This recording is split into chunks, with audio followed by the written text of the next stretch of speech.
Ubuntu Romello, the humanitarian here. I want to give you a little clarity on conditional love and self-love. And I want to teach you or enlighten you on the idea of how to merge the two because they're one of the same. Um, First, we have to clarify what is self-love and we have to decide what is self. So this is for my spiritual people only. So if you're not spiritual, then I decide for you to either one, listen with an open heart, or two, probably just click the video. So if you're still here with me, I want to actually explain self-love. There is no such thing as self. Your self is your ego self. So once you remove your ego out of it, then that gives you a new perspective, a new ground to stand on when it comes to loving, right? Or loving who you are, or loving the ideal of who you are, right? So anything that doesn't serve you, anyone that doesn't add to you, it's not necessarily taking away, but it's not necessarily it's not messing you up either. So people are like, oh, well, if they're not serving you, if they're not caring for you, then you probably should just stay away from them. That's not necessarily true. You can take bits and pieces of information from any spectrum, even the bad.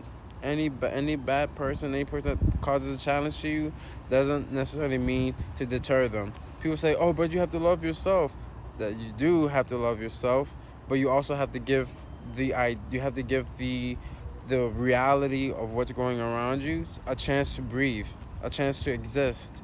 Because just deterring the idea because who you are doesn't want to have conflict doesn't necessarily mean that there's not a learning lesson in there. So say, oh, I'm positive only. That's not necessarily true. As a humanitarian, you understand that there's good and the bad, and there's bad and the good, and we need the two to have a coherence, to have a duality, to have any kind of understanding. So I will give more clarity on that at another video.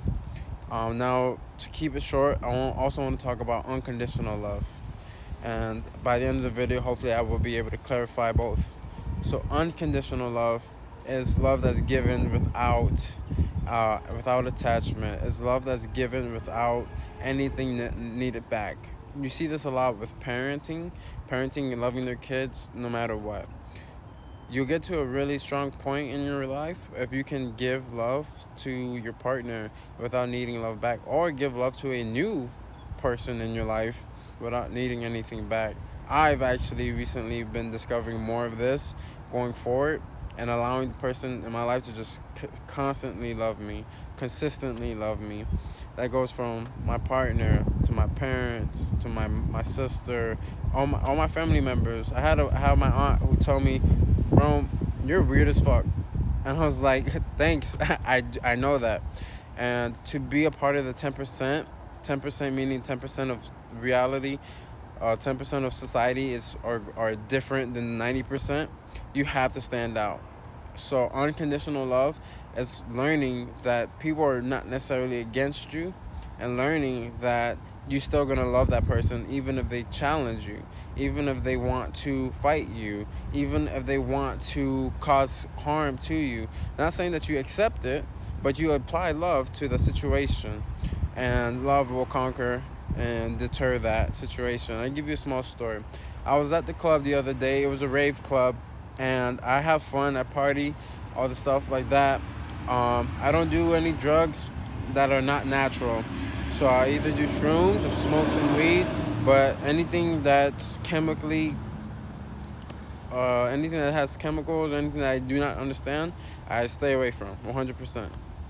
So I was at the club, I was dancing and doing my thing, and I accidentally jumped on this guy's shoe, on his back, or whatever he wants to call it.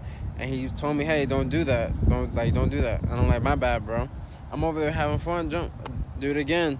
He proceeds to say, hey, man, I don't like that. You better stop that shit.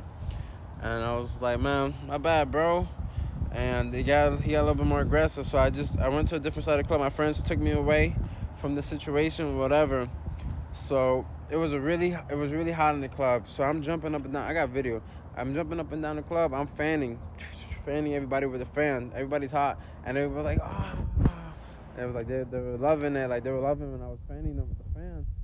And I ended up painting this guy, and he looked at me. He was like, "Man, I can't even be mad at you, man. Like this is just who you are." And I'm like, "Dude, I'm not gonna change, man. I'm not gonna change." And so by the end of the night, dude, he became one of my good friends. Um, I added him on Instagram. We don't talk, but it's just the idea that even a person who's doesn't necessarily like you doesn't mean that they're an enemy. Doesn't mean that they're a bad person. So if you just continuously open yourself up to love and open yourself up to just being who you are, bro, you can easily walk through life effortlessly. And I feel like that's one of the challenges a lot of people have. So hopefully this gives you an open insight to it. If you clip this video and at me, I will go ahead and I will follow you, and I will definitely tag you into my one of my Facebook groups, and we'll definitely will communicate and we'll talk more. And I'll do free talks like this over the phone, which is a lot more easier for me to get more personal. So go ahead.